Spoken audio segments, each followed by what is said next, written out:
In Mexico, it's set for Sunday's general election. Over 100 million citizens are called to the polls.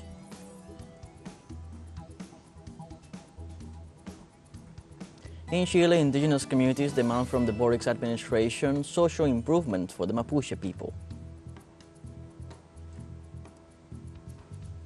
And in India, the last phase of its 6-week marathon general election is underway.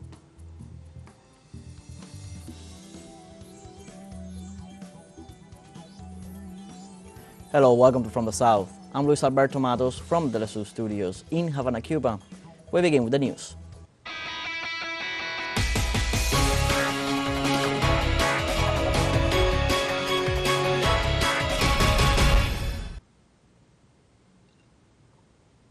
In Mexico, over 100 million citizens are called to the polls for Sunday's general elections. Voters ready for the first federal elections involving the 32 states. Mexicans will elect the president, 128 Senate seats, and 500 seats in the Chamber of Deputies. In this process, more than 20,000 local authorities will also be elected, including governorships, state legislative assemblies, municipal presidencies, and local councils.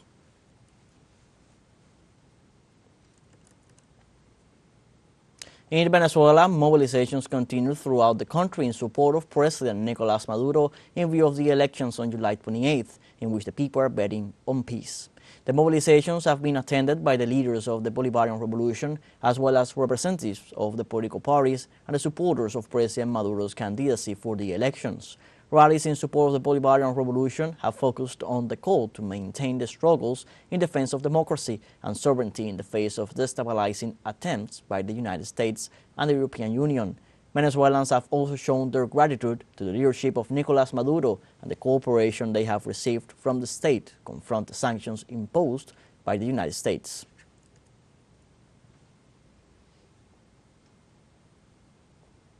And during a meeting with members of the United Socialist Party of Venezuela in the state of Monagas, its first vice president, Diosdado Cabello, questioned the behavior of a sector of the opposition that, after publicly requested sanctions and supported the imperial siege against the country, now walks the streets asking for votes.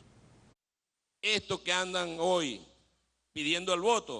people that today are asking for votes, who were the same ones who asked for sanctions, the same ones who asked for a blockade, for invasions, the same ones who tried to assassinate President Nicolás Maduro, walk our neighbors today with their faces poorly washed, asking for votes from those they harmed with their sanctions, because they are shameless.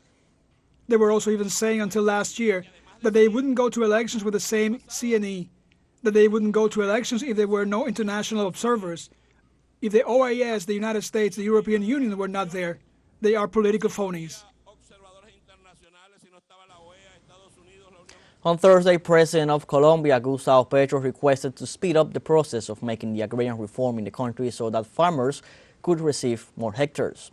The head of state expressed the request at an event held in Pueblo Nuevo, a municipality in the northern department of Córdoba. During the gathering, Petro decreed the official granting of 6,000 land hectares in the region to agricultural workers and assured his government intends to pay off the historic debt that Colombia has with the humble people. Also at the event, the president referred to the meaning of the constituent power, a remark that comes in light of attacks to the agrarian reform proposal coming from far-right sectors.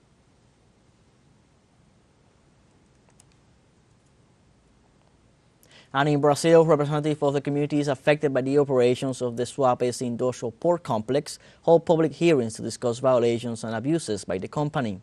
The meeting was held to reach a consensus that would benefit the residents of El Quilombo, Ilha de Mercedes in the city of Recife, who are mostly affected by the company's operation. The General Prosecutor's Office stressed the importance of listening to the population of those communities in order to learn about the most important situations of their concern.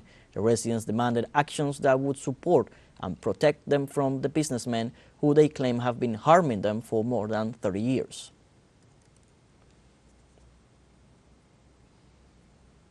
Meanwhile, in Argentina, the recovered grandson Horacio Pietragaya shows his condolences for the death of human rights defender Nora Cortiñas, saying that she was a symbol of hope and resistance. Yes, the truth is that right now a mother, what a mother. And I say that every mother, every grandmother that leaves us represent a big void, a big pain.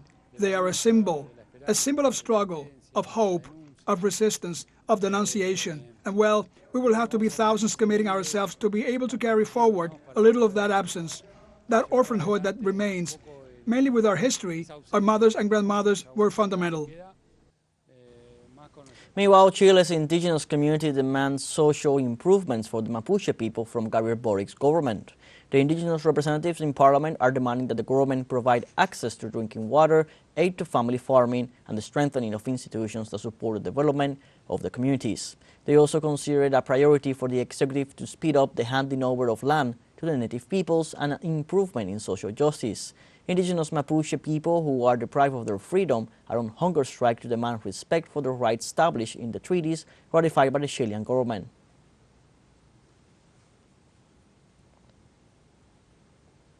Let's now take a short break, but remember you can join us on TikTok at TeleSUR English, where you will find news in different formats, news updates, and much more. Welcome back. In Palestine, more than 36,200 people have been killed since the aggression intensified by the constant attacks of the Israeli occupying forces against the Gaza Strip. Health authorities reported the killing of dozens of innocent civilians, including children and women, while others were wounded amidst the latest bombardments by the Tel Aviv regime. Palestinian authorities reported the destruction of more than 1,000 homes in the vicinity of the Jabalia refugee camp in the Gaza Strip. They also confirmed the increase in the number of victims under the rubble left by the air bombardments and ground incursions against the Gaza Strip.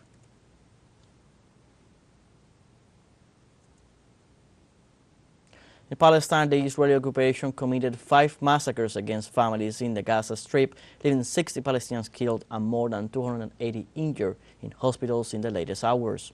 The Palestinian Health Ministry reported that Israel carried out a military operation in the Jabalia refugee camp in the northern part of the Gaza Strip. Health Ministry estimates that the bodies of some 10,000 missing persons are still buried under the rubble of residential areas due to shelling by the Israeli Army of Occupation. Meanwhile, the troops of the Tel Aviv regime confirmed that they will continue their incursions into Rafah governorate.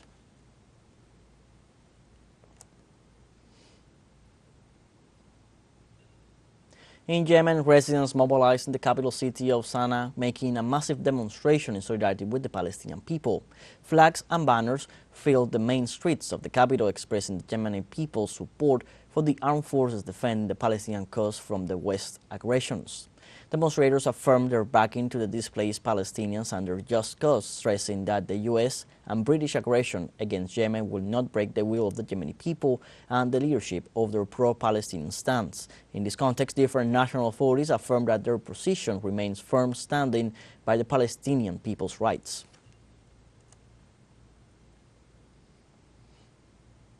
Meanwhile, in Lebanon, the Hezbollah resistance launched about 100 missiles at Israeli regime military installations in response to the latest Zionist bombardment of the south of the region. The Lebanese resistance said in a statement that its members attacked headquarters with heavy Burkan missiles and hit it directly, destroying it. The sites attacked by Hezbollah include settlements in Ramot Naftali in the Upper Galilee city and a building used by Israeli soldiers in the Shomer settlement. Israel continues with its aggressions and ignores recent United Nations Security Council resolutions ordering an immediate halt to attacks on the Palestinian territories.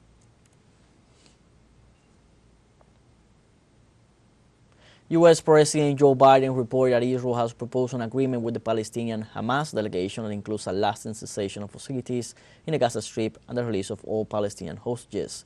The proposal was presented by the Tel Aviv regime last Thursday 30th in Cairo with the mediation of Egypt, Qatar, and the United States, saying that it would be made up of progressive stages until the full scope of the end of the conflict. He also detailed that Washington will act as guarantor of Israel's compliance with its obligations under the proposed agreement, in addition to contributing to the reconstruction of homes, schools, and hospitals in the Gaza Strip, and to repair the destroyed communities.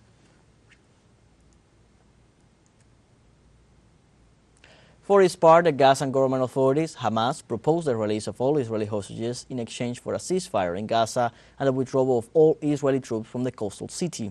In this regard, the Gazan authorities reaffirmed its clear position of readiness to reach a definitive plan to end the conflict, including a comprehensive hostage exchange agreement.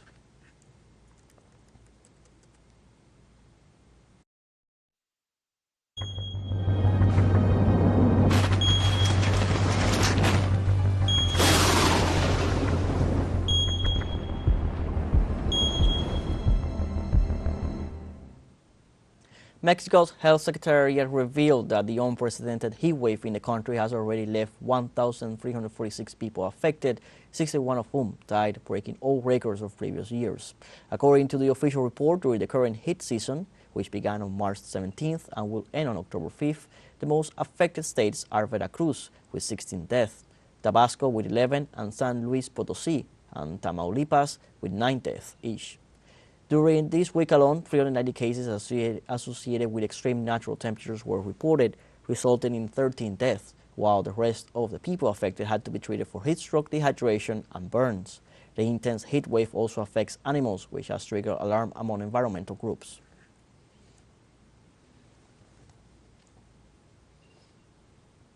Weeks after its worst flood in history, the waters are beginning to subside in the southern Brazilian city of Porto Alegre, but a far-right social media disinformation campaign against relief efforts by the Lula administration continues. Here's our correspondent Brian Muir with all the details. Today marks a month since the start of the worst climate change disaster in the history of southern Brazil, when a freak rainstorm left dozens of towns underwater and caused the worst flood in Porto Alegre's history. And for the last month, far-right actors connected to the Bolsonaro family have been running disinformation campaigns to undermine the federal government's relief efforts. Então, cada dia é uma fake news nova. Every day there's new fake news. Now I've seen a campaign they are operating on WhatsApp, using the same techniques as the other disinformation campaigns, telling people to go to the supermarkets to buy everything they can before it disappears. They are clearly trying to create a food shortage. Everything is being done to damage the relief work. Within hours after the start of the floods, the federal government sent national security forces and the military into the state to join the search and rescue efforts. And within days, there were 13,500 troops on the ground. Instead of rushing in to support the victims, far-right businessmen and politicians pushed a false counter-narrative on social media that federal forces hadn't arrived yet. This was only the start of their actions, which members of the Lula administration classify as sabotage. President Lula has taken a series of measures so that Rio Grande do Sul can organize relief for the flood victims, but unfortunately it's all been distorted to create a smokescreen to relieve the culprits of guilt and redirect all of the anger and hatred. Unfortunately, Brazil has a tradition of political agents fostering and organizing hatred so that people have problems understanding what is true and what isn't. The Justice Ministry has launched an investigation into illegal spreading of disinformation leading to harm of Brazilian citizens. Brian Muir, TeleSUR, Porto Alegre. In Russia, fire departments managed to control a fire in the Tarasovsky district located in the Rostov region. According to the Ministry of Emergency, the fire extended to 169 hectares. Reports informed that the area is already under control. More than 200 people and 60 technical teams were involved in extinguishing the fires.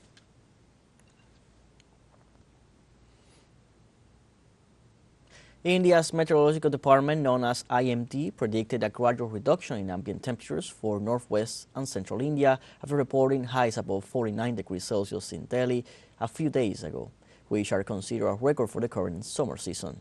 Authorities in New Delhi warn of the risk of water scarcity as temperatures rise. The state water minister, Atishi Marlena, called for collective responsibility to help reduce water wastage. According to the official, measures were also taken to minimize the supply from twice a day to once in many areas.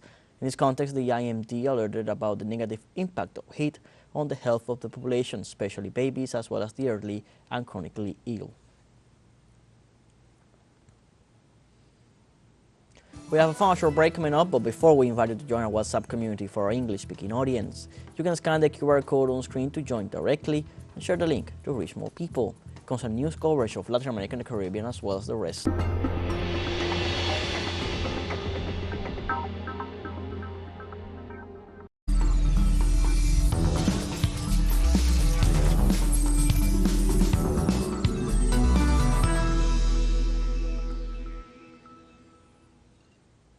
Welcome back.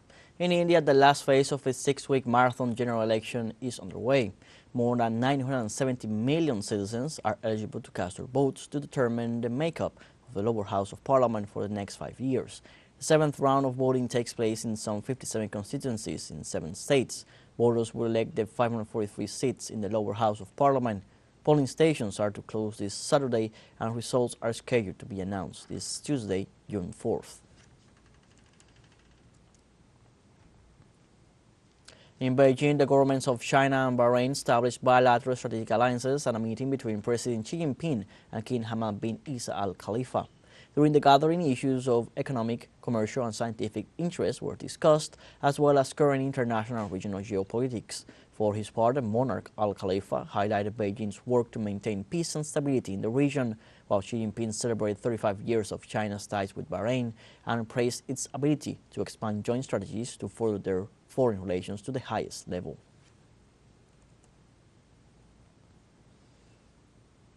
Belarusian President Alexander Lukashenko paid official visit to Mongolia to boost bilateral relations in trade areas.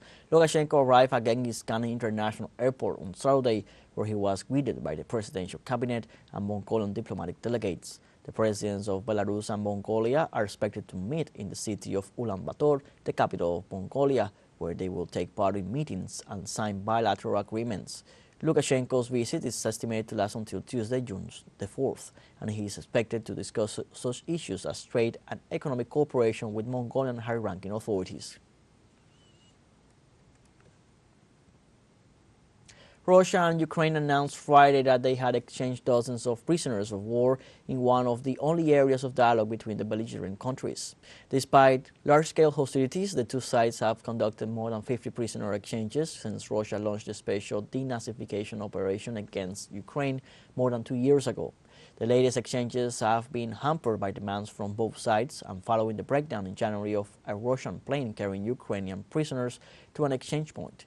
The Russian Defense Ministry said it had secured the release of 75 of its servicemen who it claimed were in mortal danger being held in Ukraine. Moscow also confirmed that it had returned 75 Ukrainian servicemen to Kiev and claimed that the United Arab Emirates had mediated the exchange as it had in previous swaps.